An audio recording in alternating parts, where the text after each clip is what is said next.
Hello, this is Forrest Price. We are on our 100 Mondays. We are now up to number 9, which is our dependency to one political party. All right, here is our prayer for independence. God, I come to you tonight to ask you for your forgiveness for any mistakes that I have made in the past that has made me stuck in one place. Every time I seem to go forward, I go back, and all of it is my own fault.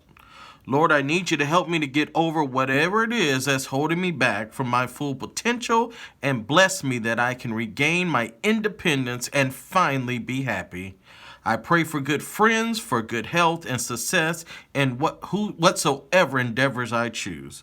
I pray to make a difference. I pray for change. And most of all, I pray for love so that I will be on the right track to finding my joy, and pray with every breath in my body for one more chance to be successful. Lord, please hear my prayer. All right, up to number 9. Dependency to one political party. You know that 93% of all voters will vote for the same political party throughout their entire life, which means that there is truly only 7% of us that are swing voters. That's a shame. So again, don't want to be a hypocrite.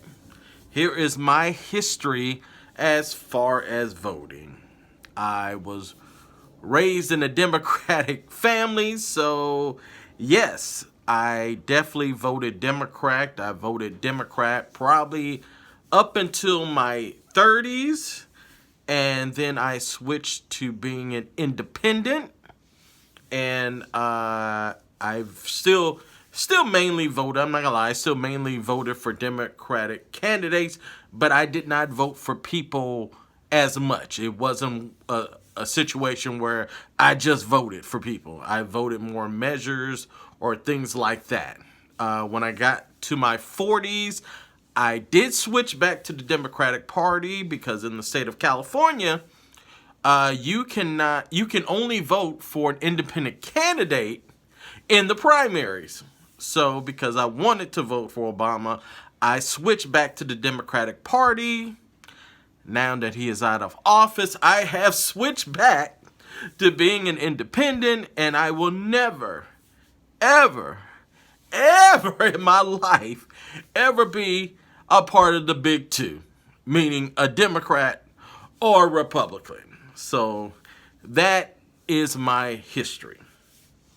Now, since I've never once been a Republican in my life, I cannot say why Republicans only vote Republicans. If I did, that would just be my educated guess. And even though I probably would be right, I'm not going to go there. I will leave you fine people alone and just say I will let a Republican make a video why they only vote Republican.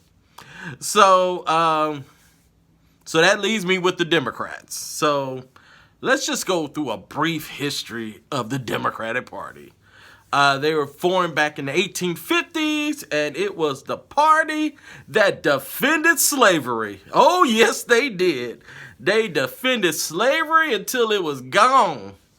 And then they kept going even after that.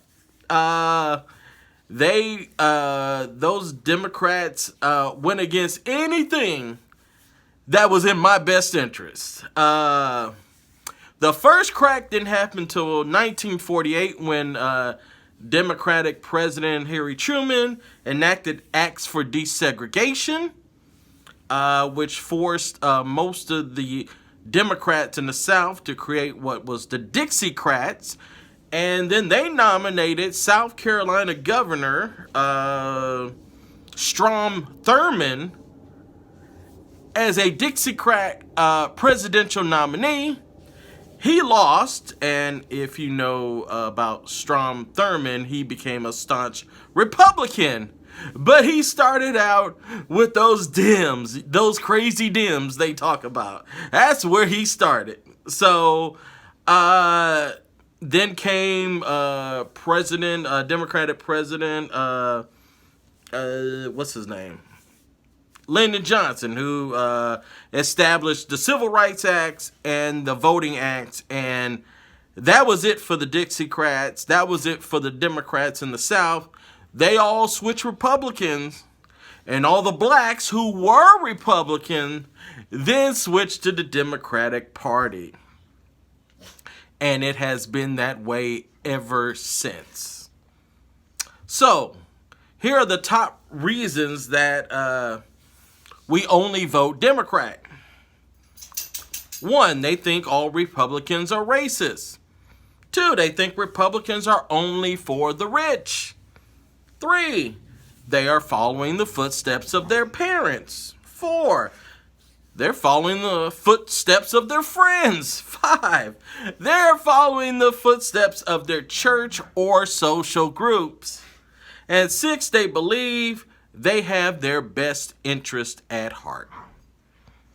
Now, I will tell you, I do have Republican friends, and not a one of them is a racist. The Republicans I know, they're only out for themselves and bettering their own situation, as most Democrats should be as well. I mean, those rich Republicans that they vote for usually get outspent by even richer Democrats. So the statement alone makes no sense, because the Democrat you're voting for probably has more money than their candidate.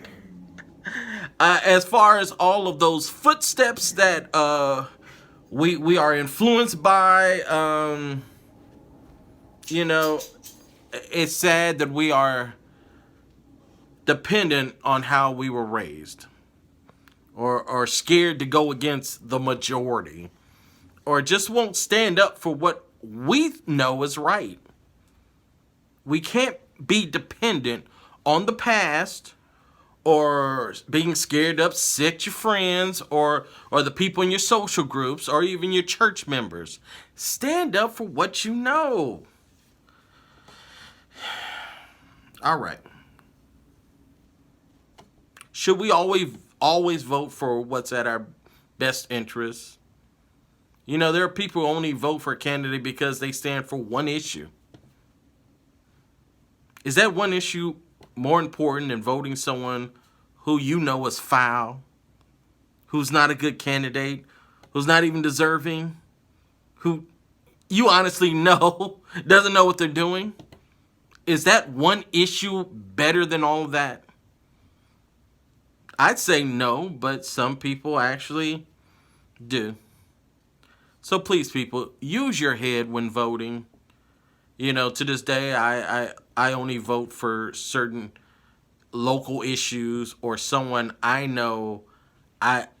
When it comes down to meeting my maker, that I will be judged on who I voted for. I'm not going to vote because of a lesser evil, which makes absolutely no sense to me.